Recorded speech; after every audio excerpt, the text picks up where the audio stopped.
अथ श्री बृहस्पतिवार व्रत कथा। भारतवर्ष में एक प्रतापी और दानी राजा राज्य करता था। वह नित्य गरीबों और ब्राह्मणों की सहायता करता था। ये बात उसकी रानी को अच्छी नहीं लगती थी। वह न ही गरीबों को दान देती, न ही भगवान का पूजन करती थी और राजा को भी दान देने से मना किया करती थी। एक दिन राजा शिकार खेलने वन को गए हुए थे तो रानी महल में अकेली थी। उसी समय बृहस्पति देव साधु वेश में राजा के महल में भिक्षा के लिए गए और भिक्षा मांगी। रानी ने भिक्षा देने से इनकार किया और कहा, हे साधु महाराज, मैं तो दान पुण्य से तंग आ गई हूँ। मेरा पति सारा धन लुटाते रहते हैं। मेरी इच्छा है कि हमारा धन नष्ट हो जाए, फिर न रहेगा बांस न बजेगी बांसुरी। साधु ने कहा, देवी तुम तो बड़ी विचित्र हो। धन संतान तो सभी चाहते हैं, पुत्र और लक्ष्मी तो पापी के घर भी होने चाहिए। यदि तुम्हारे पास अधिक धन है तो भूखों को भोजन दो, प्यासों के लिए प्याऊ बनवाओ, मुसाफिरों के लिए धर्मशालाएं खुलवाओ। जो निर्धन अपनी कुंवारी कन्याओं का विवाह नहीं कर सकते उनका विवाह करा दो। ऐसे और कई काम हैं जिनके करने से तुम्हारा यश लोक परलोक में फैलेगा। परंतु रानी पर उपदेश का कोई प्रभाव न पड़ा। वह बोली, महाराज आप मुझे कुछ न समझाएं। मैं ऐसा धन नहीं चाहती जो हर जगह बांटती फिरूं। साधु ने उत्तर दिया, यदि तुम्हारी ऐसी इच्छा है तो तथास्तु। तुम ऐसा करना कि बृहस्पतिवार को घर लीपकर पीली ती से अपना सिर धोकर स्नान करना, ती चढ़ाकर कपड़े धोना। ऐसा करने से आपका सारा धन नष्ट हो जाएगा। इतना कहकर वह साधु महाराज वहां से आलोप हो गए। साधु के अनुसार कई बातों को पूरा करते हुए रानी को केवल 3 बृहस्पतिवार ही बीते थे कि उसकी समस्त धन संपत्ति नष्ट हो गई। भोजन के लिए राजा का परिवार तरसने लगा। तब एक दिन राजा ने रानी से बोला कि हे रानी, तुम यहीं रहो, मैं दूसरे देश को जाता हूँ, क्योंकि यहाँ पर सभी लोग मुझे जानते हैं, इसलिए मैं कोई छोटा कार्य नहीं कर सकता। ऐसा कहकर राजा परदेश चला गया।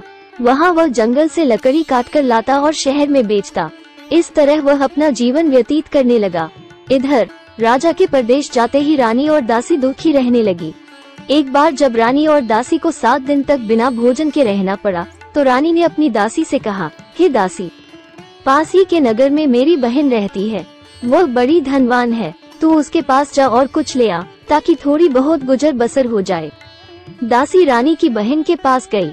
उस दिन गुरुवार था और रानी की बहन उस समय बृहस्पतिवार व्रत की कथा सुन रही थी। दासी ने रानी की बहन को अपनी रानी का संदेश दिया, लेकिन रानी की बड़ी बहन ने कोई उत्तर नहीं दिया। जब दासी को रानी की बहन से कोई उत्तर नहीं मिला तो वह बहुत दुखी हुई और उसे क्रोध भी आया। दासी ने वापस आकर रानी को सारी बात बता दी। सुनकर रानी ने अपने भाग्य को कोसा। उधर रानी की बहन ने सोचा कि मेरी बहन की दासी आई थी, परंतु मैं उससे नहीं बोली, इससे वह बहुत दुखी हुई होगी। कथा सुनकर और पूजन समाप्त करके वह अपनी बहन के घर आई और कहने लगी, हे बहन, मैं बृहस्पतिवार का व्रत कर रही थी। तुम्हारी दासी मेरे घर आई थी, परंतु जब तक कथा होती है तब तक न तो उठते हैं और न ही बोलते हैं, इसलिए मैं नहीं बोली। कहो दासी क्यों गई थी? रानी बोली, बहन तुमसे क्या छिपाऊं, हमारे घर में खाने तक को अनाज नहीं था। ऐसा कहते कहते रानी की आंखें भर आई। उसने दासी समेत पिछले 7 दिनों से भूखे रहने तक की बात अपनी बहन को विस्तार पूर्वक सुना दी।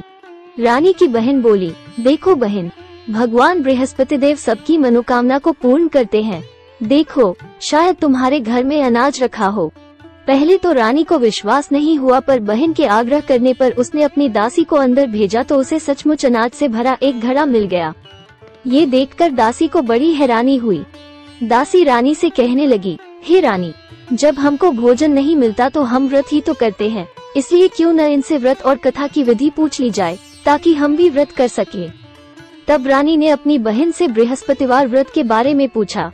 उसकी बहन ने बताया, बृहस्पतिवार के व्रत में चने की दाल और मुनक्का से विष्णु भगवान का केले की जड़ में पूजन करे तथा दीपक जलाएं, व्रत कथा सुने और पीला भोजन ही करें। इससे बृहस्पति देव प्रसन्न होते हैं। व्रत और पूजन विधि बताकर रानी की बहन अपने घर को लौट गई। 7 दिन के बाद जब गुरुवार आया तो रानी और दासी ने व्रत रखा। घुड़साल में जाकर चना और गुड़ लेकर आए, फिर उससे केले की जड़ तथा विष्णु भगवान का पूजन किया। अब पीला भोजन कहाँ से आए, इस बात को लेकर दोनों बहुत दुखी थे। चूंकि उन्होंने व्रत रखा था इसलिए बृहस्पति देव उनसे प्रसन्न थे, इसलिए वे एक साधारण व्यक्ति का रूप धारण कर 2 थालों में सुंदर पीला भोजन दासी को दे गए। भोजन पाकर दासी प्रसन्न हुई और फिर रानी के साथ मिलकर भोजन ग्रहण किया। उसके बाद वे सभी गुरुवार को व्रत और पूजन करने लगी।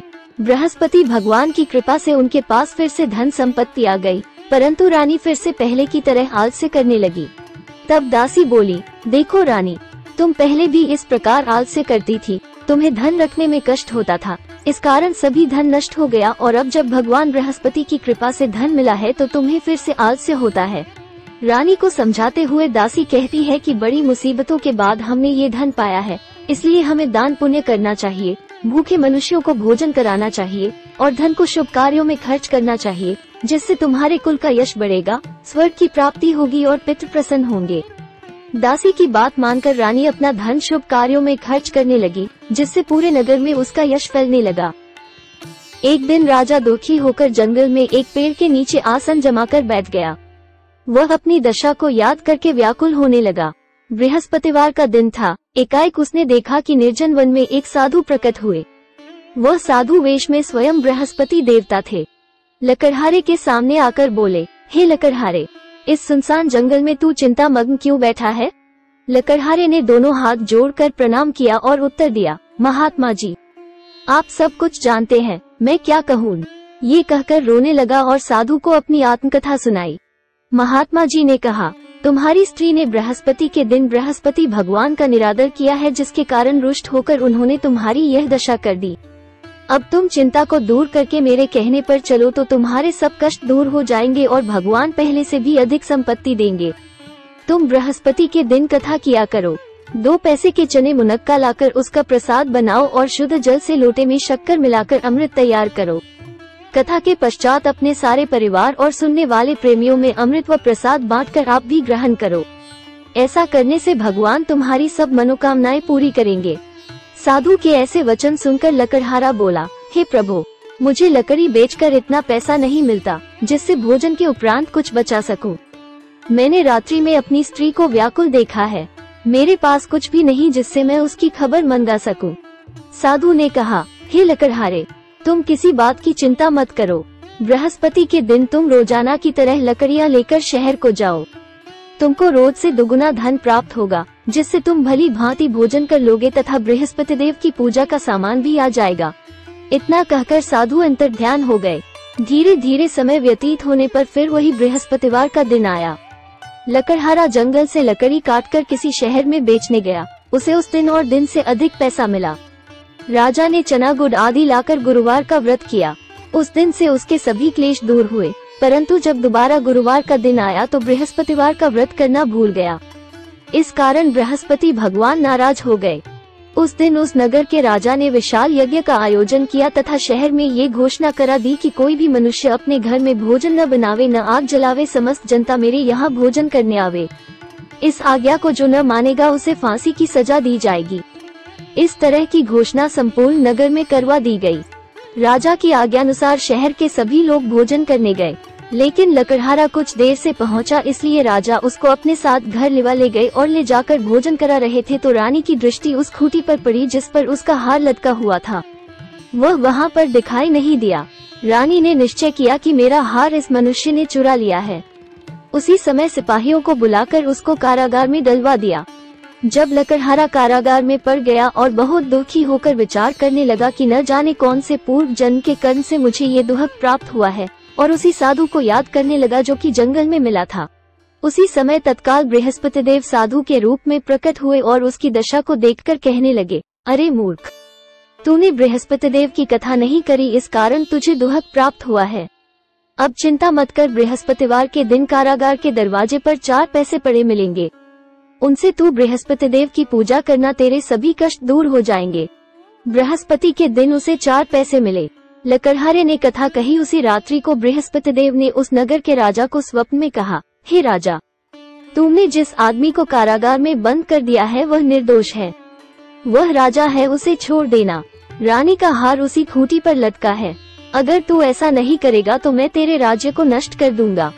इस तरह रात्रि के स्वप्न को देखकर राजा प्रातःकाल उठा और खूंटी पर हार देखकर लकड़हारे को बुलाकर क्षमा मांगी तथा लकड़हारे को योग्य सुंदर वस्त्र आभूषण देकर विदा कर दिया।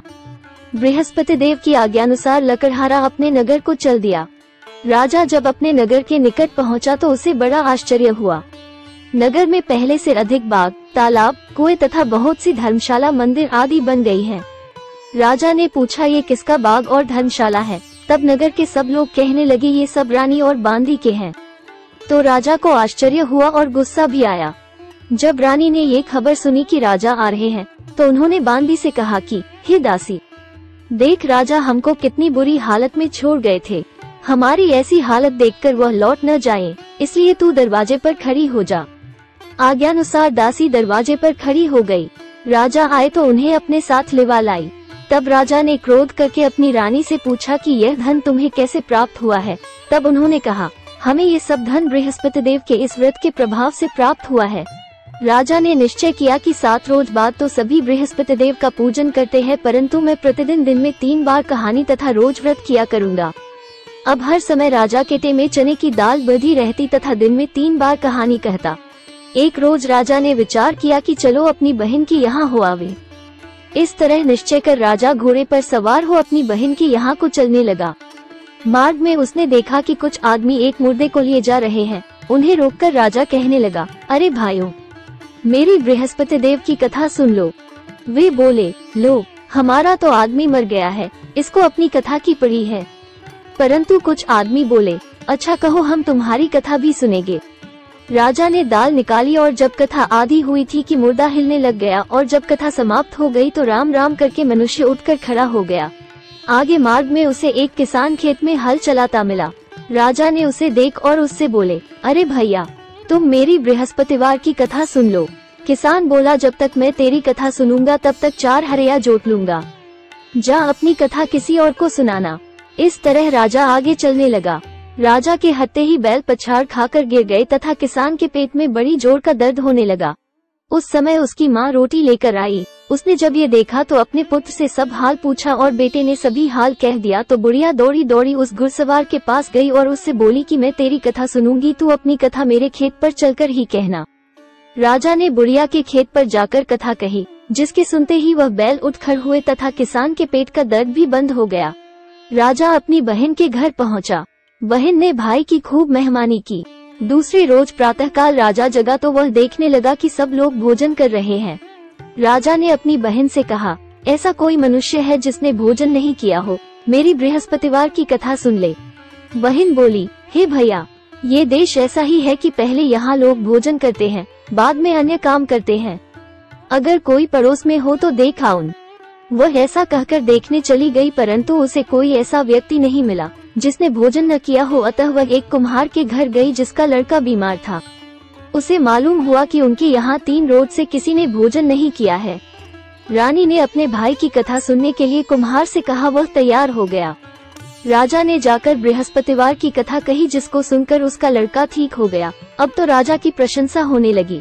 एक रोज राजा ने अपनी बहन से कहा कि हे बहन, हम अपने घर को जाएंगे, तुम भी तैयार हो जाओ। राजा की बहन ने अपनी सास से कहा। सास ने कहा, हाँ चली जा, परंतु अपने लड़कों को मत ले जाना, क्योंकि तेरे भाई की कोई औलाद नहीं है। बहन ने अपने भैया से कहा, हे भैया, मैं तो चलूंगी पर कोई बालक नहीं जाएगा। राजा बोला, जब कोई बालक नहीं चलेगा तब तुम ही क्या करोगी? बड़े दुखी मन से राजा अपने नगर को लौट आया। राजा ने अपनी रानी से कहा, हम निर्वंशी हैं, हमारा मुंह देखने का धर्म नहीं है और कुछ भोजन आदि नहीं किया। रानी बोली, हे प्रभु, बृहस्पति देव ने हमें सब कुछ दिया है, वह हमें औलाद अवश्य देंगे। उसी रात को बृहस्पति देव ने राजा से स्वप्न में कहा, हे राजा उठ, सभी सोच त्याग दे, तेरी रानी गर्भ से है। राजा की यह बात सुनकर बड़ी खुशी हुई। 9वें महीने में उसके गर्भ से एक सुंदर पुत्र पैदा हुआ। तब राजा बोला, हे रानी, स्त्री बिना भोजन के रह सकती है, पर बिना कहे नहीं रह सकती। जब मेरी बहन आवे तुम उससे कुछ कहना मत। रानी ने सुनकर हाँ कर दिया। जब राजा की बहन ने ये शुभ समाचार सुना तो वह बहुत खुश हुई तथा बधाई लेकर अपने भाई के यहाँ आई। तभी रानी ने कहा, घोड़ा चढ़कर तो नहीं आई, गधा चढ़ी आई। राजा की बहन बोली, भाभी, मैं इस प्रकार न कहती तो तुम्हें औलाद कैसे मिलती? बृहस्पति देव ऐसे ही है, जैसी जिसके मन में कामनाएं हैं सभी को पूर्ण करते हैं। जो सद्भावना पूर्वक बृहस्पतिवार का व्रत करता है एवं कथा पढ़ता है अथवा सुनता है, दूसरों को सुनाता है, बृहस्पति देव उसकी सभी मनोकामना पूर्ण करते हैं।